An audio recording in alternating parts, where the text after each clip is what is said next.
नमस्ते दोस्तों। Chemical kinetics का ये पार्ट थर्ड वीडियो होगा। इसमें हम लोग मॉलिक्यूलरिटी ऑफ रिएक्शन को कंटिन्यू करेंगे, मॉलिक्यूलरिटी ऑफ रिएक्शन को डिस्कस करेंगे। फर्स्ट पार्ट और सेकंड पार्ट हो चुका है। फर्स्ट पार्ट में रेट ऑफ रिएक्शन कवर हुआ है, सेकंड पार्ट में rate law, rate constant cover हुआ है, और ये थर्ड पार्ट है केमिकल काइनेटिक्स का, जिसमें हम लोग मॉलिक्यूलरिटी ऑफ रिएक्शन को डिस्कस करेंगे। और लास्ट में कुछ नीट और जेई मेंस के क्वेश्चन करेंगे, जैसे 2007 का क्वेश्चन है, इसको आप लोग देख लीजिए, लास्ट में डिस्कस करेंगे। जेई मेंस 2015 का क्वेश्चन है, इसको हम लोग लास्ट में डिस्कस करेंगे थ्योरी के बाद। ठीक, मॉलिक्यूलरिटी ऑफ रिएक्शन टॉपिक है। मॉलिक्यूलरिटी ऑफ रिएक्शन, यहाँ पे लिखते हैं molecularity of reaction, molecularity of reaction. तो कोई केमिकल रिएक्शन है, उसकी मॉलिक्यूलरिटी कितनी होगी ये डिसाइड करेगी उस रिएक्शन में जो रिएक्टिंग स्पीशीज है, कितनी रिएक्टिंग स्पीशीज के बिटवीन में इफेक्टिव कोलिजन या कोलिजन हो रहा है, वो भी साइमल्टेनियसली इन ऑर्डर में। तो वो reacting species, number of the reacting species जो केमिकल रिएक्शन में होंगी, वही उस रिएक्शन की मॉलिक्यूलरिटी होगी। Again, molecularity of reaction according to NCERT क्या होती है? Number of the reacting species, number of reacting species, यहाँ पे रिएक्टिंग स्पीशीज मीन्स है कि कोई एटम हो, मॉलिक्यूल हो या आयन से है। कोई एटम, मॉलिक्यूल या आयन, एटम, मॉलिक्यूल या ion. Number of the reacting species means atom, molecule और ion taking participate in, taking part in, किसमें टेकिंग पार्टिसिपेट होंगी? Taking part in elementary reaction, not complex reaction. What is elementary reaction, ये हम लोग बाद में decide करेंगे। बस अभी क्या है कि एलिमेंट्री रिएक्शन में जितनी भी number of reacting species participate हो रही हैं, वो नंबर ऑफ रिएक्टिंग स्पीशीज उस एलिमेंट्री रिएक्शन की मॉलिक्यूलरिटी होती है। ओके, क्लियर हुआ? What is the molecularity of reaction? Molecularity of reaction simply आप ये बोलेंगे, number of the reacting species taking part in elementary reaction. And जो number of species, number of reacting species participate हो रही हैं elementary reaction में, उनके between effective collision या साइमल्टेनियसली कोलिजन होना चाहिए इन ऑर्डर में। यहाँ पे लिखते हैं इस simultaneously number of reacting species and which must, ये जो नंबर ऑफ रिएक्टिंग स्पीशीज हैं इनके between which must colloid simultaneously, colloid simultaneously, simultaneously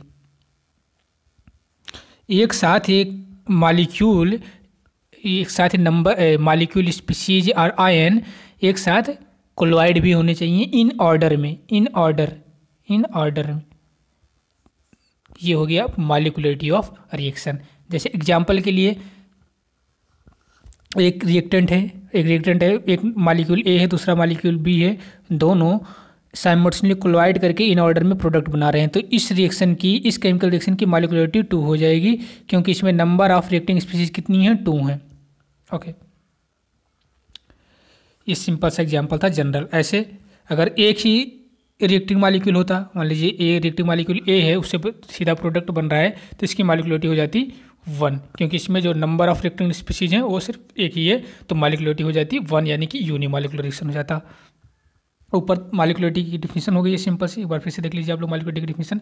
आप लोग क्या लिखेंगे इसमें मॉलिक्यूलरिटी की डिफिनीशन में कि number of reacting species,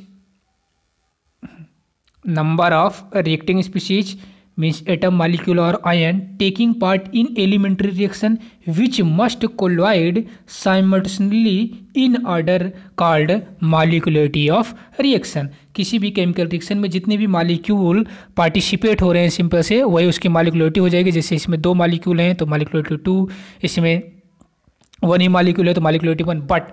but अभी आ जाएगा, अगर कई मॉलिक्यूल है, मोर देन 3 मॉलिक्यूल हैं, तो हम मॉलिक्यूलरिटी 4, 3 नहीं, मॉलिक्यूलरिटी 4 नहीं हो जाएगी, 5 नहीं हो जाएगी, मैक्सिमम मॉलिक्यूलरिटी 3 होती ही है। 3 की ऊपर मॉलिक्यूलरिटी होती ही नहीं है। उसका रीज़न है क्योंकि 3, अगर मोर देन 3 मॉलिक्यूल हैं तो उनके बिटवीन में इफेक्टिव कोलिजन नहीं हो पाएगा। मोर देन 3 मॉलिक्यूल किसी रिएक्टिंग स्पीशीज में हैं तो उस रिएक्टिंग स्पीशीज, उस रिएक्शन में मोर देन 3 मॉलिक्यूल के बिटवीन इफेक्टिव कॉलिजन पॉसिबल नहीं है, इसलिए मॉलिक्युलरिटी 3 रेयरली पाई जाती है। मैक्सिमम मॉलिक्युलरिटी जो रिएक्टिंग स्पीशीज की होती है 1 या 2 होती है। अभी इसको मैं लैंग्वेज में लिख के बताता हूँ, तो मतलब ओके नाउ अब मॉलिक्युलरिटी को देख लीजिए आप थोड़ा सा। मॉलिक्युलरिटी यहाँ पे इसके बारे में, वो तो सिंपल सी डिफिनीशन हो गई। And molecularity is a theoretical quantity. Molecularity कैसी है? थ्योरेटिकल की experimental. Molecularity is a theoretical quantity memorise होना चाहिए कि मॉलिक्युलरिटी कैसी क्वांटिटी है, थ्योरेटिकल की एक्सपेरिमेंटल। तो मॉलिक्युलरिटी आपसे पूछा जाए तो मॉलिक्युलरिटी आप थ्योरेटिकल क्वांटिटी बताएंगे। मॉलिक्युलरिटी मैक्सिमम कितनी हो सकती है? मॉलिक्युलरिटी मैक्सिमम 1 + 1 + 2 या रेयरली +3 होती है, कभी कभी +3 भी होती है, लेकिन यही मॉलिक्युलरिटी किसी भी केमिकल रिएक्शन की हो सकती है इसके ऊपर। और मॉलिक्युलरिटी ये 3 है, ये कभी कभी रेयर होती है। क्या मॉलिक्युलरिटी किसी भी केमिकल रिएक्शन की 3 रेयर होती है, इसके ऊपर 4, 5, 6 नहीं होती है ये। एंड मॉलिक्युलरिटी, ये पॉइंट याद रखिए, मॉलिक्युलरिटी कभी नहीं 0 होती है, ना ही फ्रैक्शनल होती है, ना ही नेगेटिव होती है। Molecularity can not be 0, negative and fractional. Molecularity chemical reaction की ना ही 0 होती है, ना ही फ्रैक्शनल होती है, और ना ही नेगेटिव में होती है, ओनली पॉजिटिव होती है। वो भी कितनी? +1 +2 एंड +3। एंड नेक्स्ट, मॉलिक्युलरिटी किसी केमिकल रिएक्शन की मैक्सिमम कितनी होती है? मैक्सिमम मॉलिक्युलरिटी +3 होती है। मैक्सिमम मॉलिक्युलरिटी और +3, मैक्सिमम मॉलिक्युलरिटी और +3। बिकॉज इसका रीजन क्या है, इसके ऊपर क्यों नहीं होती? Because +3 because effective collision of more than 3 molecule is very rare. Because effective collision, मैंने पहले ही बोल दिया था, effective collision more than 3 molecule, effective collision more than 3 molecule और रेयर। जब इफेक्टिव कोलिजन रेयर होगा, 3 मॉलिक्यूल से ज़्यादा अगर है केमिकल रिएक्शन में, उनके बिटवीन इफेक्टिव कोलिजन रेयर होगा, तो मॉलिक्युलरिटी मैक्सिमम से मैक्सिमम 3 के ऊपर जाएगी नहीं। 3 ही रेयर होती है। जैसे एक मॉलिक्यूल है या दूसरा मॉलिक्यूल, इनके बीच में इफेक्टिव कोलिजन होगा, एक दूसरे से इफेक्टिव कोलॉइड कर जाएंगे। बट अगर 3 मॉलिक्यूल हैं, 3 मॉलिक्यूल में इफेक्टिव कोलिजन नहीं होगा, वो प्रॉपर और कोलॉइड नहीं करेंगे, और करेंगे भी तो ये वही मॉलिक्युलरिटी मैक्सिमम से मैक्सिमम 3 आ सकती है। लेकिन 4 के बिटवीन में पॉसिबल नहीं है कि इफेक्टिव कोलिजन हो, तो इसलिए मॉलिक्युलरिटी मैक्सिमम 3 ही होती है। एक अब मॉलिक्युलरिटी की टाइप देख लेते हैं। मॉलिक्युलरिटी ओनली एलिमेंट्री रिएक्शन में होगी, पहले ध्यान दीजिएगा, एलिमेंट्री रिएक्शन में होगी, कॉम्प्लेक्स रिएक्शन में नहीं होगी। कॉम्प्लेक्स रिएक्शन में मल्टीपल स्टेप में जो होती है वो मॉलिक्युलरिटी, उसमें मॉलिक्युलरिटी मीनिंगलेस होती है। ऐसा एनसीईआरटी की लैंग्वेज है कि मॉलिक्युलरिटी कॉम्प्लेक्स रिएक्शन के लिए कोई मतलब ही नहीं है, कॉम्प्लेक्स रिएक्शन के लिए मॉलिक्युलरिटी का। तो मॉलिक्युलरिटी हम लोग सिर्फ एलिमेंट्री रिएक्शन के लिए पढ़ते हैं। कोई एलिमेंट्री रिएक्शन है तो उसकी मॉलिक्युलरिटी क्या क्या हो सकती है? मॉलिक्युलरिटी ये वो 1 हो सकती है, 2 हो सकती है, 3 हो सकती है। क्या क्या? मॉलिक्युलरिटी 1 हो सकती है, 2 हो सकती है, और 3 हो सकती है रेयरली। और 3 रेयर हो सकती है। 1, 2 तो मोस्टली हो सकती है, लेकिन 3 जो है रेयर हो सकती है। अब अगर मॉलिक्युलरिटी 1 है तो उसको बोला जाएगा यूनी मॉलिक्युलर रिएक्शन। अगर मॉलिक्युलरिटी 2 है तो उसको बोला जाएगा बाई मॉलिक्युलर रिएक्शन। और अगर मॉलिक्युलरिटी 3 है तो उसको बोला जाएगा ट्राई मॉलिक्युलर रिएक्शन या टर मॉलिक्युलर एनसीईआरटी की लैंग्वेज है। टर मॉलिक्युलर भी बोला जाता है इसको, ट्राई मॉलिक्युलर रिएक्शन बोला जाएगा। मॉलिक्युलरिटी 3 है तो इसका एग्जाम्पल लिख लेते हैं। First of all unimolecular reaction का एग्जाम्पल यहाँ पे लिखते हैं। यूनी मॉलिक्युलर, नाम से पता चल रहा है कि ऐसी केमिकल रिएक्शन जिसमें सिर्फ एक रिएक्टिंग स्पीशीज पार्टिसिपेट होंगी, वो यूनी मॉलिक्युलर रिएक्शन हो जाएगा। अकॉर्डिंग टू एनसीईआरटी एग्जाम्पल इसका यूनी मॉलिक्युलर का, decomposition of ammonium nitride, decomposition of ammonium NH4NO2, ammonium nitride. इसका आप डीकम्पोजिशन करेंगे NH4NO2 का, तो प्रोडक्ट में क्या मिलेगा, nitrogen plus water, nitrogen plus water. अब केमिकल रिएक्शन में रिएक्टेंट साइड में देखिए कितनी रिएक्टिंग स्पीशीज हैं, एक ही तो है NH4NO2 अमोनियम नाइट्राइड, तो इसकी मॉलिक्यूलरिटी इस केमिकल रिएक्शन की कितनी हो जाएगी, इसकी मॉलिक्यूलरिटी इस केमिकल रिएक्शन की 1 हो जाएगी, यानी कि ये यूनिमॉलिक्यूलर रिएक्शन हो जाएगा, यूनिमॉलिक्यूलर रिएक्शन हो जाएगा। सेकंड बाईमॉलिक्यूलर रिएक्शन, सेकंड बाईमॉलिक्यूलर रिएक्शन का एग्जांपल देखते हैं। आपके एनसीईआरटी में सब दिया हुआ है, आप एनसीईआरटी एक बार प्लीज़ रीड करिएगा जरूर वीडियो लेक्चर देखने के बाद। बाईमॉलिक्यूलर रिएक्शन, उसके बाद आप क्वेश्चन प्रैक्टिस कहीं से भी करिएगा। बाईमॉलिक्यूलर रिएक्शन का एग्जांपल है आपका decomposition of hydrogen, sorry dissociation, decomposition है dissociation of hydrogen iodide, dissociation of hydrogen iodide. इसको केमिकली अगर देखें, इसका रिएक्शन ऐसे होगा कुछ, 2HI equal to H2 plus I2।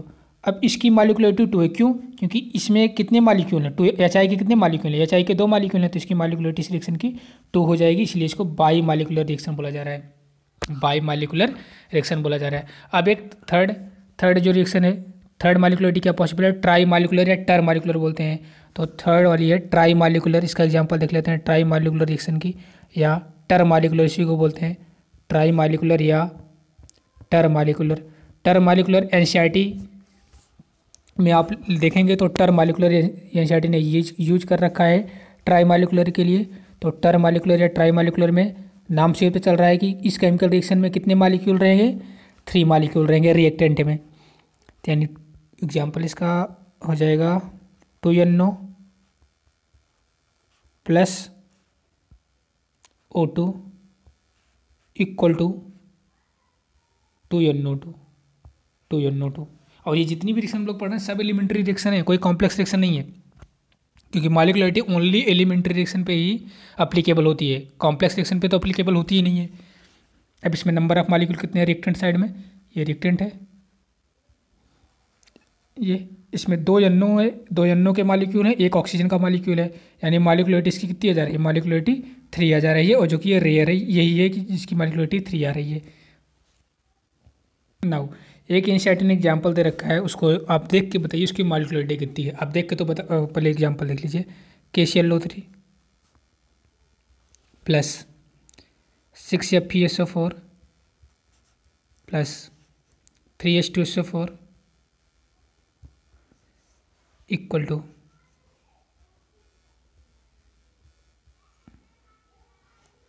To KCl plus यहाँ पे plus 3Fe2SO4 taken thrice plus 3 water. अब हम लोग मॉलिक्यूलरिटी अभी तक यही देखते आ रहे हैं कि रिएक्टेंट में जितने भी नंबर ऑफ मॉलिक्यूल होंगे वही उसकी मॉलिक्यूलरिटी होगी। अगर इस हिसाब से देखें तो एक KClO3 मॉलिक्यूल है, 6FeSO4 का मॉलिक्यूल है और 3 H2SO4 सल्फ्यूरिक एसिड का मॉलिक्यूल है। तो टोटल मॉलिक्यूलरिटी कितनी, 6 3 9 6 3 9 9 1 10, मॉलिक्यूलरिटी टोटल 10 आनी चाहिए इसकी, बट ये गलत है। इसकी मॉलिक्यूलरिटी, इस रिएक्शन की मॉलिक्यूलरिटी 10 ना होकर मॉलिक्यूलरिटी इसकी 2 होती है। अब ये जो रिएक्शन है ये एलिमेंट्री रिएक्शन नहीं है, एक कॉम्प्लेक्स रिएक्शन है। ये रिएक्शन कैसी है, एक कॉम्प्लेक्स रिएक्शन है, और कॉम्प्लेक्स रिएक्शन जो होती है, कॉम्प्लेक्स रिएक्शन पे मॉलिक्यूलरिटी अप्लीकेबल नहीं होती है, मॉलिक्यूलरिटी का कॉन्सेप्ट अप्लीकेबल नहीं होता। तो मॉलिक्यूलरिटी इसकी 2 कैसे आई, मॉलिक्यूलरिटी इसकी 2 ऐसे आई कि ऑर्डर ऑफ रिएक्शन से। अब इस रिएक्शन का अगर हम ऑर्डर ऑफ रिएक्शन देखें तो ऑर्डर ऑफ रिएक्शन एक्सपेरिमेंटल होता है, मॉलिक्यूलरिटी थ्योरेटिकल होती है, लेकिन ऑर्डर ऑफ रिएक्शन एक्सपेरिमेंटल होता है। तो कॉम्प्लेक्स रिएक्शन पे मॉलिक्यूलरिटी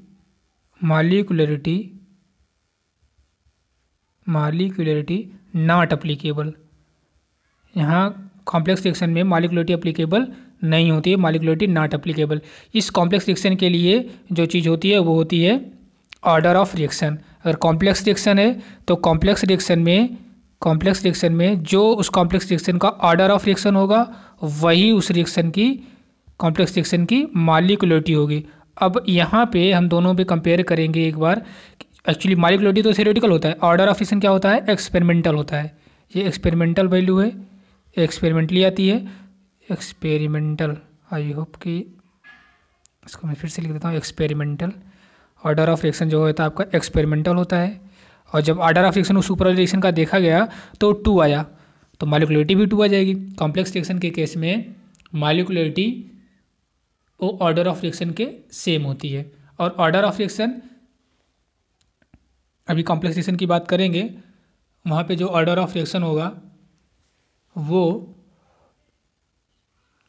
स्लोवेस्ट स्टेप के द्वारा डिटरमाइन किया जाता है। तो इसलिए कॉम्प्लेक्स रिएक्शन में जो स्लो स्टेप होता है वही रेट डिटरमाइनिंग स्टेप बोला जाता है। फिलहाल जब वो डिस्कस करेंगे तो वहाँ पे डिस्कस करेंगे। यहाँ पे ऑर्डर ऑफ रिएक्शन क्या हो जाएगा, एक्सपेरिमेंटल, और मालिकुलरिटी क्या हो जाएगी, थ्योरेटिकल। अभी मैं दोनों में कंपेयर भी कर दे रहा हूँ। तो इसका ऑर्डर ऑफ मतलब जो ऊपर वाली रिएक्शन है आपका, ये रिएक्शन ये वाली, इसकी मालिकुलरिटी 10 ना होके 2 क्यों आ रही है? रीजन है किसकी, ऑर्डर ऑफ रिएक्शन 2 है। ऑर्डर ऑफ रिएक्शन 2 कैसे? ये एक्सपेरिमेंटल है, इसमें आप कुछ कर नहीं सकते। एक्सपेरिमेंट से ये प्रूफ हुआ कि इस रिएक्शन की ऑर्डर ऑफ रिएक्शन 2 है, तो इसकी मालिकुलरिटी भी 2 हो जाएगी। ये कॉम्प्लेक्स रिएक्शन की कैटेगरी में है, इसलिए अगर ये एलिमेंट्री होती तो अलग चीज़ रहती, लेकिन ये कॉम्प्लेक्स है तो कॉम्प्लेक्स में मालिकुलरिटी अप्लीकेबल नहीं होगा, वो ऑर्डर ऑफ रिएक्शन से फाइंड आउट किया जाता है फिर। तो अब आप नेक्स्ट हम लोग थोड़ा सा ऑर्डर ऑफ रिएक्शन और मालिकुलरिटी में कंपेयर कर लेते हैं, डिफरेंस कर लेते हैं। तो कंपेयर बिटवीन, यहाँ पे हम लोग कंपेयर करते हैं किसके किसके between, molecularity and order of reaction के between. Molecularity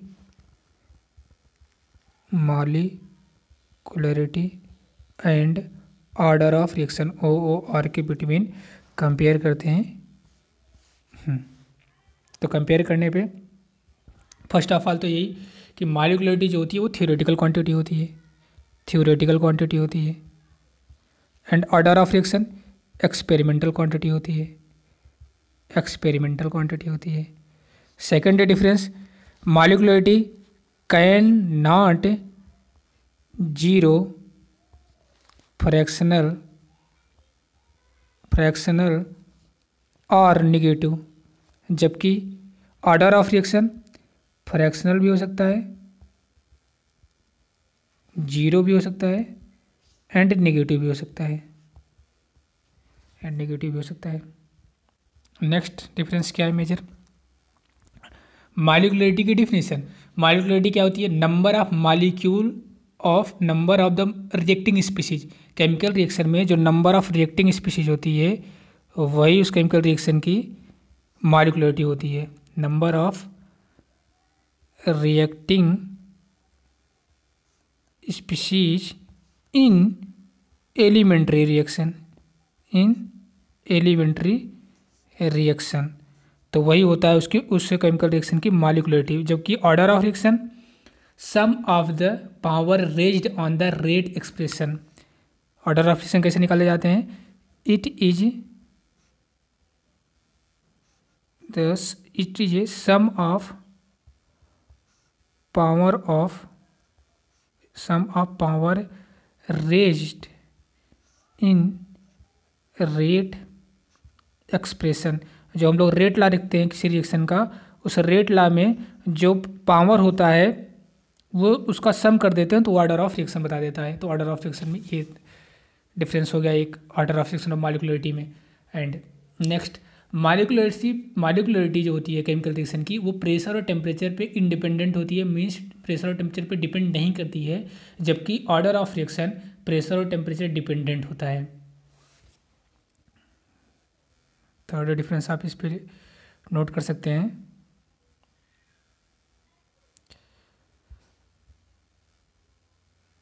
molecularity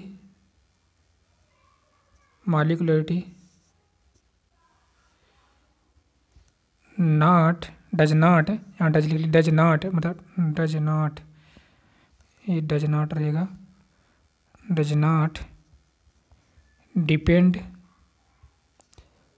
upon pressure and temperature, जबकि order of reaction depend upon temperature and pressure.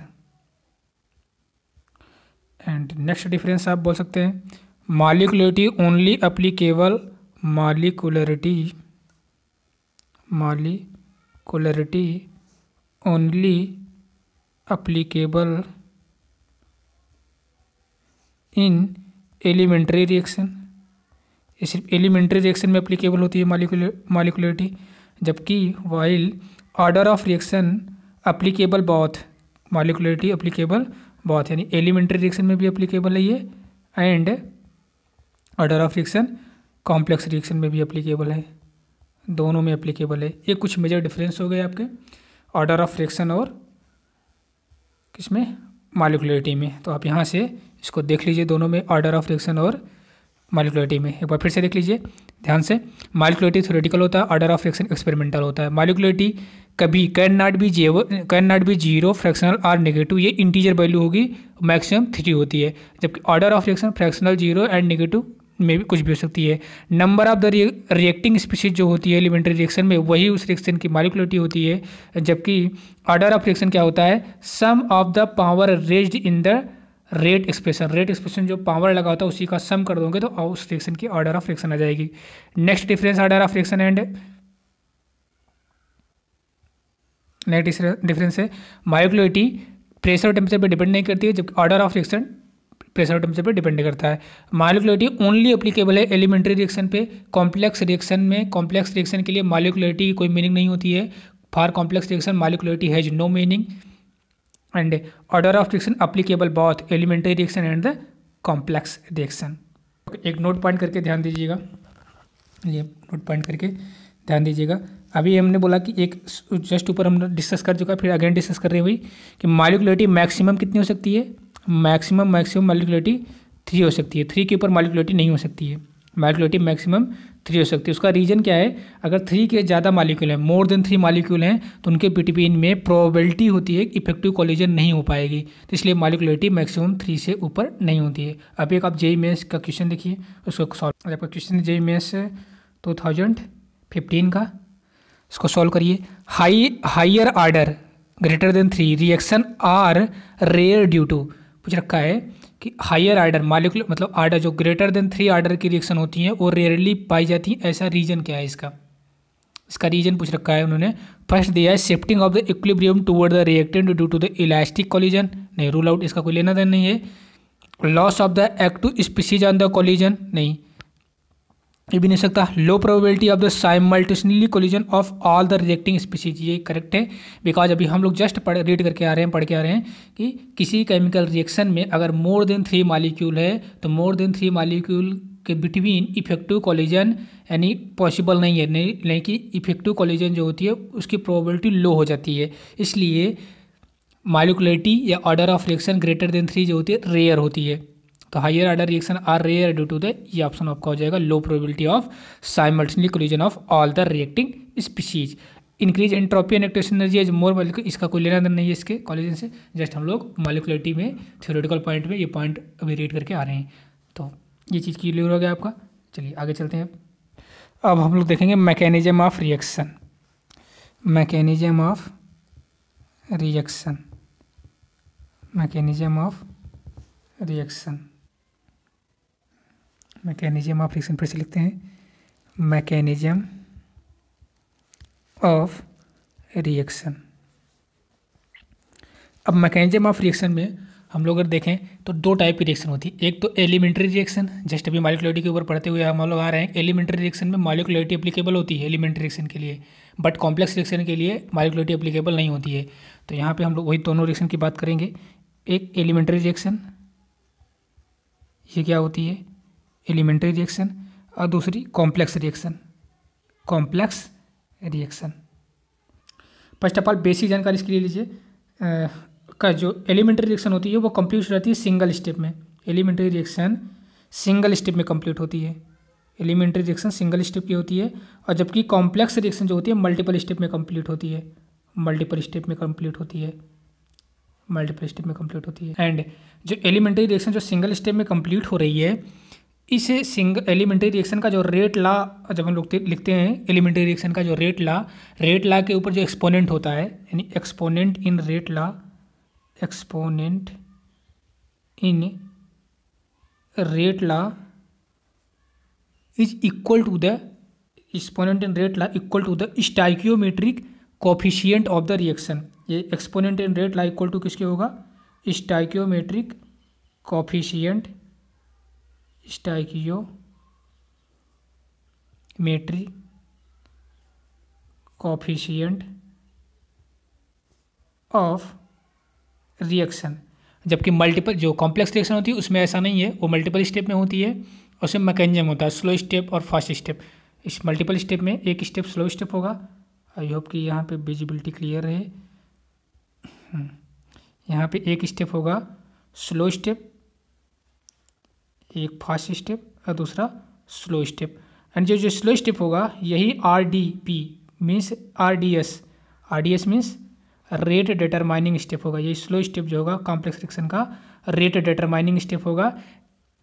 इसी से ऑर्डर ऑफ रिएक्शन लोग फाइंड आउट करेंगे कॉम्प्लेक्स रिएक्शन की। और जो कॉम्प्लेक्स रिएक्शन का ऑर्डर ऑफ रिएक्शन होती है वही उसकी मॉलिक्युलरिटी होती है। कॉम्प्लेक्स रिएक्शन के केस में ऐसा होता है, तो ये चीज़ हो जाएगा। यानी RDS हम लोग कॉम्प्लेक्स के केस में rate determining step slow step से लिखेंगे।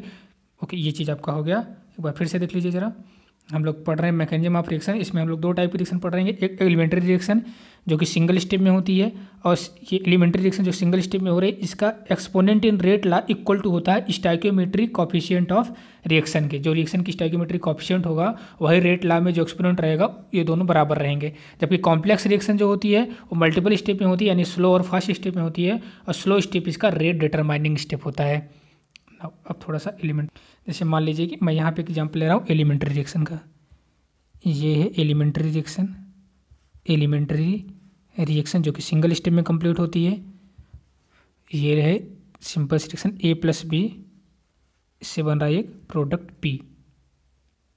ये एलिमेंट्री रिएक्शन है। इसका रेट ला अगर हम लिखेंगे R = K molar concentration of A into molar concentration of B। ये चीज़ आपका हो गया इसका रेट ला। इस एलिमेंट्री रिएक्शन का रेट ला ऐसे आप लिखेंगे सिंपल सा। इसमें दो मॉलिक्यूल हैं, मॉलिक्युलरिटी इसकी हो जाएगी 2।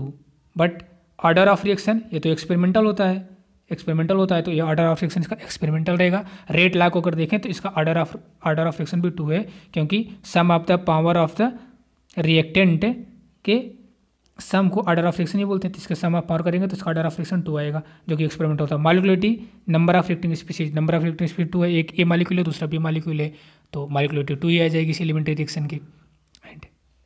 एक यहाँ पे नोट पॉइंट करके याद रखना है, zero order reaction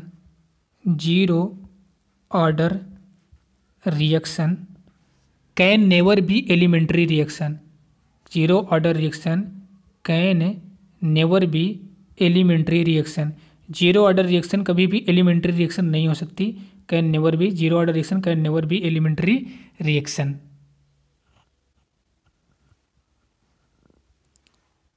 and next point, elementary reaction के लिए फ्रैक्शनल ऑर्डर पॉसिबल नहीं है। मीन्स एलिमेंट्री रिएक्शन अगर है तो एलिमेंट्री रिएक्शन में जो ऑर्डर ऑफ रिएक्शन आएगा वो उसमें फ्रैक्शनल पॉसिबल नहीं है कि फ्रैक्शनल में आए order of reaction. Elementary reaction में order of reaction OOR fractional हो ये पॉसिबल नहीं है, फ्रैक्शनल हो ये नॉट पॉसिबल। मैं लिख देता हूँ not possible, fractional order of reaction not possible in elementary reaction. I hope कि याद रहेगा आप सबको ये लैंग्वेज, मतलब ये पॉइंट कि जीरो ऑर्डर रिएक्शन कभी एलिमेंट्री रिएक्शन नहीं हो सकती। और अगर फ्रैक्शन एलिमेंट्री रिएक्शन है तो उसको ऑर्डर ऑफ रिएक्शन फ्रैक्शनल नहीं हो सकता। ये हो गया आपका एलिमेंट्री रिएक्शन के बारे में। अब नेक्स्ट आते हैं कॉम्प्लेक्स रिएक्शन, जो कि इंपॉर्टेंट है। एलिमेंट्री रिएक्शन तो सिंपल सा था, कॉम्प्लेक्स रिएक्शन ऊपर तो मेजर डिफरेंस हम लोग देख लिए हैं। कॉम्प्लेक्स रिएक्शन में ये मल्टीपल स्टेप में होता है, स्लो और फास्ट स्टेप, और स्लो स्टेप RDS यानी रेट डिटरमाइनिंग स्टेप होता है।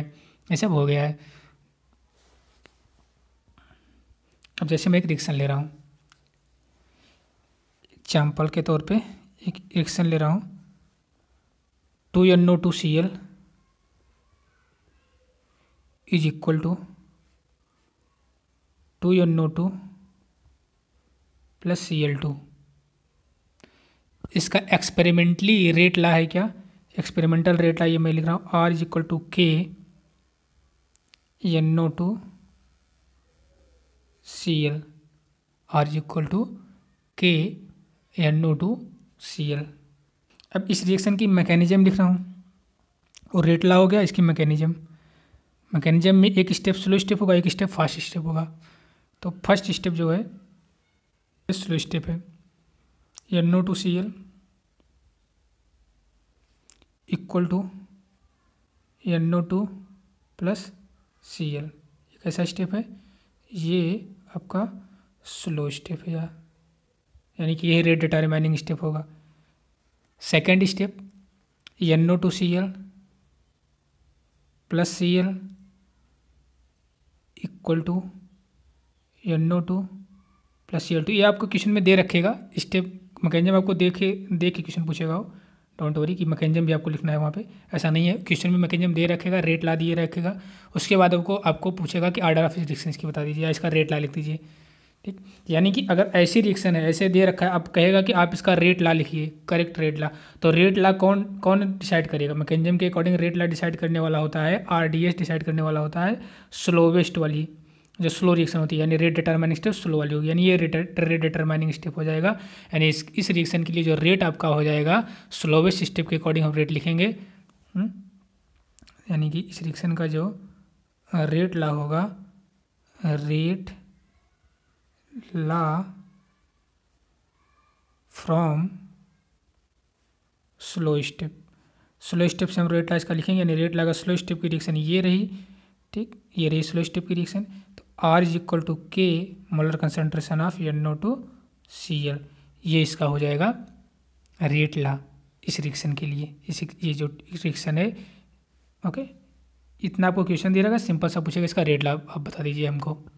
यानी कि अब एक्सपेरिमेंटली ये आ गया। अब इसका ऑर्डर ऑफ रिएक्शन क्या हो जाएगा? इसका ऑर्डर ऑफ रिएक्शन आ जाएगा आपका और आ जाएगा 1 ऑर्डर ऑफ रिएक्शन 1 आ जाएगा इस रिएक्शन के लिए। एंड सेकेंड टाइप का क्वेश्चन पूछ सकता है। सेकेंड टाइप का क्वेश्चन है आपका, मान लीजिए ऐसा रिएक्शन है और उसकी मैकेनिज्म भी दे रखा है 2NO plus 2H2 is equal to N2 plus 2 mole water molecule. And इसका एक्सपेरिमेंटल रेट ला इन्होंने लिखा है, एक्सपेरिमेंटली रेट ला इस केमिकल रिएक्शन का R is equal to K NO के power 2 and molar concentration of H2। अब इसका mechanism, इस रिएक्शन का मैकेनिज्म, इस रिएक्शन की मैकेनिज्म, फर्स्ट स्टेप रिवर्सिबल है 2NO, ये reversible equal to N2O plus water, और एक ऐसी है, नहीं सॉरी 2NO रिवर्सिबल N2O2, ये रहेगा N2O2 यहाँ पे N2O2। और एक ऐसी स्टेप है स्लो की फास्ट, ये फास्ट स्टेप है। Second N2 plus N2O2 plus H2 equal to N2O plus water, ये स्टेप स्लो स्टेप है, ये आपकी स्लो स्टेप हो गई। थर्ड स्टेप आपकी N2O plus H2 equal to N2 plus water, ये आपकी अगेन फास्ट स्टेप हो गई। यहाँ पे मैकेनिज्म 3 स्टेप में हो रही है, रिएक्शन कंप्लीट 3 स्टेप में हो रही है। अब इसमें भी रेट डिटरमाइनिंग स्टेप जो होगा वो स्लोवेस्ट स्टेप होगा। स्लो स्टेप इसमें एक ही दिख रहा है, कौन सा? ये वाला स्लो स्टेप है, यही होगा RDS rate determining step. But इसमें जो रिवर्सिबल है ये, इससे हम लोग लिखेंगे जो इक्विलिब्रियम कांस्टेंट में 11th में हम लोग पढ़ के आए हैं, रेट इक्विलिब्रियम हम लोग ये पढ़े थे ना कि रिवर्सिबल रिएक्शन अगर है तो फॉरवर्ड रिएक्शन का rate equal to backward reaction का रेट। तो इससे हम लोग वो लिखेंगे, फर्स्ट ऑफ ऑल लेकिन स्लो स्टेप से RDS रेट डिटरमाइनिंग स्टेप जो है स्लो स्टेप, उससे रेट ला लिख लेते हैं। तो इस रिएक्शन की जो आपकी रेट हो जाएगी वो R इज इक्वल टू के, यही है slow step, N2O2 plus N2O2 molar concentration of N2O2 and molar concentration of hydrogen. ये आपका रेट ला हो गया फ्रॉम द स्लो स्टेप से, rate law from slow step. And now अब हम लोग लिखेंगे रेट ला एक्सप्रेशन में जो ये कौन सी है, फास्ट रिवर्सिबल रिएक्शन से लिखेंगे rate of forward reaction equal to rate of backward reaction. यानी कि इसका अगर हम लिखें, फर्स्ट ऑफ ऑल यहाँ लिखेंगे फ्रॉम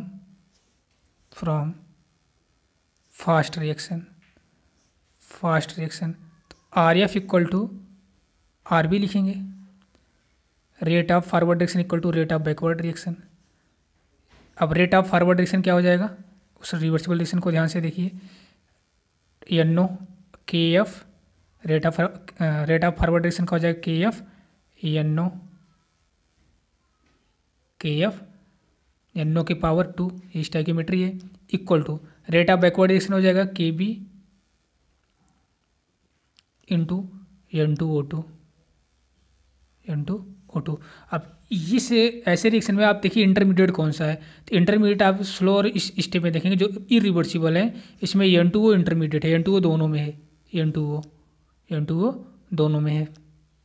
अब ओके, अब यहाँ आप रेट लाभ में देखिए, रेट लाभ में क्या है, ये जो रेट ला हमने लिखा है स्लो स्टेप से, ये रेट ला स्लो स्टेप वाला N2O2 है ना, तो N2O2 इक्वल टू इसे N2O2, ओके। तो इस N2O2 का हम यहाँ से आपका क्या है, ये वाला, इस इक्वेशन से हम N2O2 की वैल्यू निकाल लेंगे। तो N2O2 इक्वल टू क्या हो जाएगा, N2O2 इक्वल टू आ जाएगा KF अपॉन KB NO2 का स्क्वायर। अब इस N2O2 की वैल्यू को पुटअप कर देंगे हम लोग उस रेट ला में, जो स्लो स्टेप से रेट ला लिखे थे। ये स्लो स्टेप से रेट ला हम लोग यहाँ पे लिखे हैं, ये स्लो स्टेप वाला रेट ला है ये वाला। अब यहाँ पे N2O2 के प्लेस पे पुटअप कर देंगे ये वाली वैल्यू, ये वाली वैल्यू, बस वहाँ पे पुटअप करिए इस N2O2 की वैल्यू को यहाँ पे, ओके। तो आ जाएगा क्या, R is equal to K into KF upon KB NO2 का स्क्वायर इंटू H2। यानी रेट ला एक्चुअल आ जाएगा इसका R K डैश, इसको पूरा K डैश हम बोल देते हैं, NO2 स्क्वायर H2। यानी ये हो गया इस कॉम्प्लेक्स रिएक्शन का रेट ला। अब इससे हम लोग ऑर्डर ऑफ रिएक्शन इसका निकाल सकते हैं, इसका ऑर्डर ऑफ रेट ला, तो एक्सप्रेशन ये हुआ रेट ला एक्सप्रेशन इस वाले रिएक्शन के लिए, मतलब कौन सा रिएक्शन, ये वाले रिएक्शन। देखिए ये इस रिएक्शन के लिए इतना तो आपका क्वेश्चन ही था, इतना आपको क्वेश्चन फॉर्म में दिया रहेगा, सोल्यूशन आपका यहाँ से है, ठीक है। एक बार ध्यान से देख लीजिए कैसे करना है। आई होप कि क्लियरली हाँ दिख रहा है। देखिए इतना तो आपको क्वेश्चन में दिया रहेगा, वो स्टेप लिख के दिया रहेगा, फास्ट स्लो ये रिएक्शन दे रखेगा, फिर आपको स्लो स्टेप को उठाना है, उससे रेट ला लिख लेना है। फिर जो रिवर्सिबल रिएक्शन है, ये रिवर्सिबल रिएक्शन से आपको ये फंडा लगाना है, rate of forward equal to rate of backward. उसके बाद KF NO2 square plus KB NO2 square, इस रिवर्सिबल रिएक्शन से लिख दिया। फिर N2O2 इज इक्वल टू, यहाँ पे N2O2 जो रेट ला में N2O2 कॉमन था ना, N2O2 था ये, तो N2O2 इज इक्वल टू हमने निकाला H2 है ही नहीं, ठीक है। तो N2O2 इक्वल टू ये आ गया, तो N2O2 ये वाली वैल्यू इस रेट ला में हमने पुटअप कर दिया, तो आपका ये आ गया। तो ये आपके रेट ला कॉम्प्लेक्स रिएक्शन के लिए आ गया, यानी कि इस रिएक्शन के लिए ऑर्डर ऑफ रिएक्शन जो हो जाएगा कितना हो जाएगा, 2+1, यानी कि ये थर्ड ऑर्डर की रिएक्शन है, ओके। और इसकी मॉलिक्युलरिटी भी थर्ड हो जाएगी क्योंकि ये कॉम्प्लेक्स रिएक्शन है। और वैसे अगर आप देखेंगे तो इस रिएक्शन दिखने में कैसी लग रही है, स्टोइकियोमेट्री NO का 2 और हाइड्रोजन का 2, यानी कि 4, 2 to 4, बट ये 4 ऑर्डर की रिएक्शन नहीं है, नहीं इसकी मॉलिक्युलरिटी 4 है, ऑर्डर ऑफ रिएक्शन थर्ड है और मॉलिक्युलरिटी भी थर्ड है इस रिएक्शन की। कैसे आ गई आपको ये दिख रहा है, ओके। तो ये चीज़ आपको हो गई। थोड़ा सा एक्स्ट्रा में आप ध्यान रखिएगा, स्यूडो फर्स्ट ऑर्डर रिएक्शन के जो कि एनसीईआरटी में एग्जाम्पल दे रखा है, स्यूडो एक होता है स्यूडो फर्स्ट ऑर्डर रिएक्शन। तो कौन सी रिएक्शन जो उसकी स्यूडो फर्स्ट ऑर्डर रिएक्शन की है? स्यूडो फर्स्ट ऑर्डर रिएक्शन में आपका एक तो hydrolysis of Easter in acidic medium, first example hydrolysis of Easter in acidic medium, जो कि हम लोग शुरू में जब फर्स्ट वीडियो हम लोग कर रहे थे पार्ट 1 केमिकल काइनेटिक्स इंट्रोडक्शन में ही हम लोग ये देख लिए थे। ये किस कैटेगरी की रिएक्शन है? स्लो रिएक्शन की, स्लोवेस्ट रिएक्शन, मतलब स्लो रिएक्शन है। इसका जो रेट ऑफ रिएक्शन होता है स्लो रिएक्शन होता है। आप क्या करिए, एक स्टेल ले लीजिए CH3COO C2H5 इथाइल एसीटेट, इसका एसिडिक का हाइड्रोलिसिस करवा दीजिए एसिडिक मीडियम में H+ में। तो ये जो रिएक्शन है ये pseudo first order reaction category की बनेगा क्या? CH3COOH और प्लस इथेनॉल, जो कि हम लोग शुरू में भी डिस्कस कर पार्ट 1 में भी यही चीज़ लिखे थे, लेकिन वहाँ पे हम लोग इसको as example slow rate of reaction पे याद किए थे। यहाँ स्यूडो फर्स्ट ऑर्डर रिएक्शन याद करना है। वहाँ पे बेसिक मीडियम था, यहाँ पे एसिडिक मीडियम है, थोड़ा सा अंतर ही है बस, ये चीज़ हो गया। एक स्यूडो फर्स्ट ऑर्डर रिएक्शन हो गई। और इसकी मॉलिक्युलरिटी कितनी होती है? मॉलिक्युलरिटी 1 होती है, यानी कि ये स्यूडो यूनिमॉलिक्युलर बोल सकते हैं इसको, स्यूडो यूनिमॉलिक्युलर भी बोल सकते हैं, स्यूडो फर्स्ट ऑर्डर रिएक्शन या स्यूडो यूनिमॉलिक्युलर। और सेकंड एग्जाम्पल आप याद करेंगे इन्वर्जन ऑफ केन शुगर, ये भी स्लो, इसकी भी रेट ऑफ रिएक्शन स्लो ही होती है और ये भी स्यूडो फर्स्ट ऑर्डर रिएक्शन होती है, स्यूडो यूनिमॉलिक्युलर रिएक्शन होती है। Second example inversion of cane sugar, कैसी रिएक्शन है ये? Inversion of cane sugar pseudo first order reaction है या स्यूडो यूनिमॉलिक्युलर रिएक्शन है? रिएक्शन ऐसी होती है inversion of cane sugar C12H22O11 plus water H+ equal to glucose बन जाएगा, एक ग्लूकोज मालिक्यूल एक फ्रक्टोज मालिक्यूल बनेगा। जब आप केन शुगर की हाइड्रोलिसिस करेंगे तो या इन्वर्जन ऑफ केन शुगर करेंगे तो एक ग्लूकोज का मालिक्यूल बनेगा C6H12O6 और दूसरा फ्रक्टोज का मालिक्यूल बनेगा, और ये केन शुगर जो है ये क्या है? ये आपका सुक्रोज है। सुक्रोज की हाइड्रोलिसिस करने पे ये ग्लूकोज और फ्रक्टोज में ब्रेकडाउन हो जाता है। केन शुगर को ही सुक्रोज बोलते हैं, तो ये ध्यान देना है। ये एक ऐसी रिएक्शन हो गई स्यूडो फर्स्ट ऑर्डर रिएक्शन के 2 एग्जाम्पल हो गए, या इसी को स्यूडो यूनिट, थोड़ा सा ये ध्यान देना है आपको स्यूडो फर्स्ट ऑर्डर का भी। एक बार देख लीजिए स्यूडो फर्स्ट ऑर्डर, ये hydrolysis of the ester in acidic medium and inversion of the cane sugar, ध्यान से आपको मेमोराइज होना चाहिए। ये क्वेश्चन नीट 2007 का क्वेश्चन है, ये ध्यान से पढ़िए, देखने में बड़ा है बस, बड़ा कुछ है नहीं। अभी हम लोग सीख के आ रहे हैं, अभी जो कॉन्सेप्ट पढ़ के आ रहे हैं उसी पे क्वेश्चन है ये, उसी के बेस पर बट अच्छा क्वेश्चन है।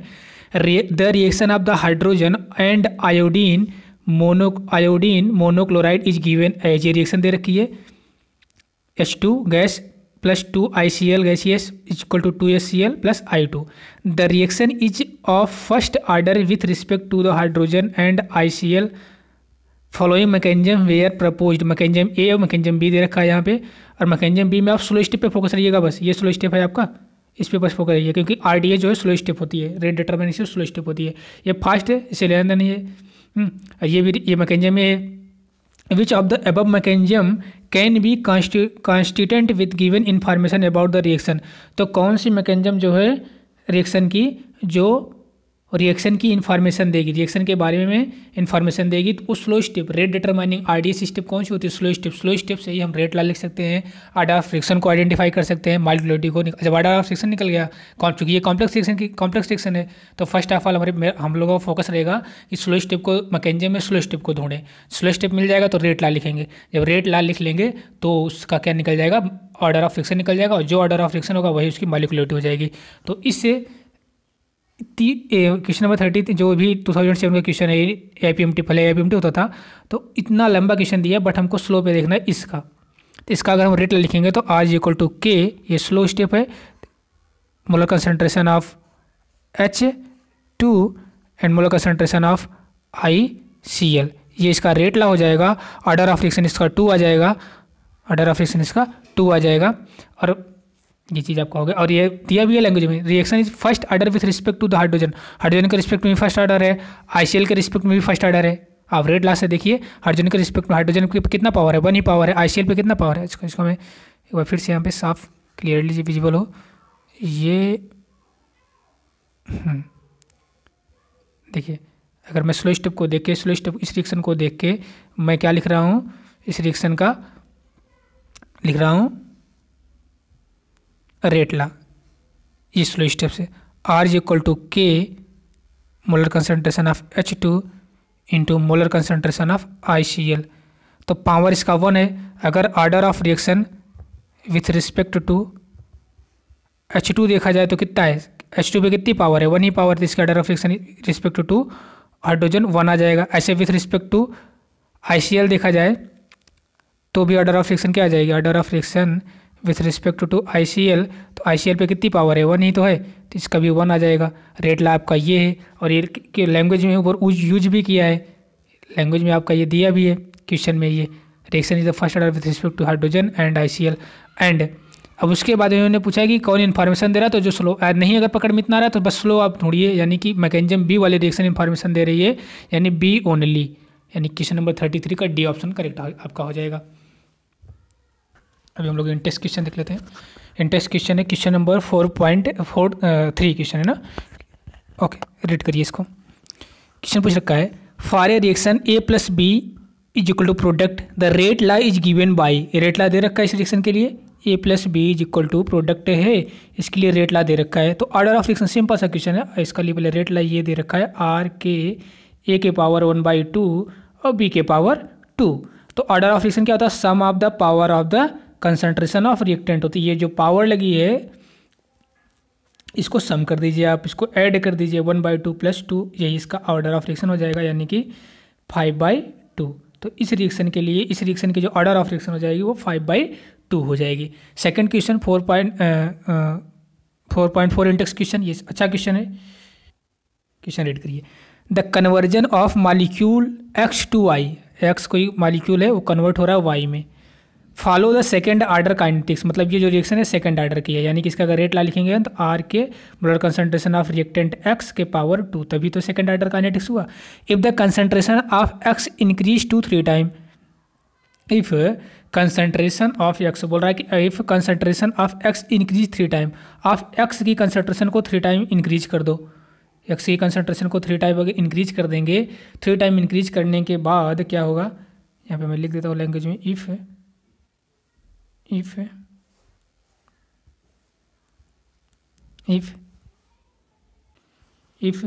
concentration of X increase 3 time, अगर आप कंसंट्रेशन X की कंसंट्रेशन को 3 टाइम इंक्रीज कर देंगे तो पूछा है it affect the rate of formation of Y। First of all तो जब 3 टाइम इंक्रीज कर देंगे तो रेट ऑफ रिएक्शन क्या हो जाएगी, तो R इज इक्वल टू हो जाएगा, रेट ला एक्सप्रेशन कुछ ऐसा हो जाएगा, के X की कंसंट्रेशन 3 टाइम इंक्रीज किया 3X हो गया, पावर तो 2 ही रहेगी। ये हो गया, यानी कि ये हो गया इक्वेशन, ये इक्वेशन फर्स्ट मान लेते हैं और ये इक्वेशन सेकंड है। अब rate of formation of Y क्या होगा, तो आप इस दोनों इक्वेशन को क्या कर दीजिए, डिवाइड कर दीजिए, दोनों इक्वेशन को आप डिवाइड कर दीजिए। डिवाइड करने पे यानी इक्वेशन 2 डिवाइडेड बाई इक्वेशन 1 तो हो जाएगा क्या, आप इसको R1 कर दीजिए, R2 कर दीजिए, तो R2 upon R1 is equal to के 3 3 9 9x स्क्वायर अपॉन के एक्स स्क्वायर, के से कई कैंसिल आउट, एक्स स्क्वायर से एक्स स्क्वायर कैंसिल आउट, यानी कि आंसर आपका क्रॉस मल्टीप्लाई हो जाएगा, यानी R2 जो हो जाएगा rate of formation of Y 9R1, R1 के 9 टाइम हो जाएगा, ऐसा आंसर आ जाएगा। It means rate of formation of Y जो है 9 टाइम इंक्रीज कर जाएगा। तो आप इसको ऐसे लिख सकते हो, ये आपका इस क्वेश्चन के लिए इंटेस्ट क्वेश्चन 4 का ये सोल्यूशन आपका ऐसे हो गया। आप इसको लैंग्वेज में लिखेंगे तो इसका लिखेंगे rate of formation of Y will be increase 9 time. कैसे किया आपने, पहले फर्स्ट ऑफ ऑल जो उन्होंने बोला था एक्स को वाई में कन्वर्ट किया था, फिर उन्होंने बोला सेकंड ऑर्डर की रिएक्शन, तो आपने रेट ला ऐसे लिखा के एक्स स्क्वायर, चूँकि तभी सेकंड ऑर्डर रिएक्शन होगी। फिर उन्होंने कहा concentration of x 3 time increase कर देंगे, जब 3 टाइम आप इंक्रीज कर देंगे तो रेट क्या हो जाएगा, रेट के 3x² यानी कि 9x², यहाँ पे आपका रेट आ जाएगा। फिर आप इक्वेशन सेकंड को फर्स्ट से डिवाइड कर दीजिए, तो या फर्स्ट को सेकंड से डिवाइड कर दीजिए, आएगा यही आपका। तो ये आपका हो जाएगा R2 = 9R1, यानी कि rate of formation of Y 9 time बढ़ जाएगा। ओके, तो ये आपका इंटेक्स क्वेश्चन हो गया। अब नेक्स्ट पार्ट में हम लोग इंटीग्रेटेड रेट इक्वेशन करेंगे, एंड प्लीज़ प्रैक्टिस करते रहिएगा। And okay, thank you so much.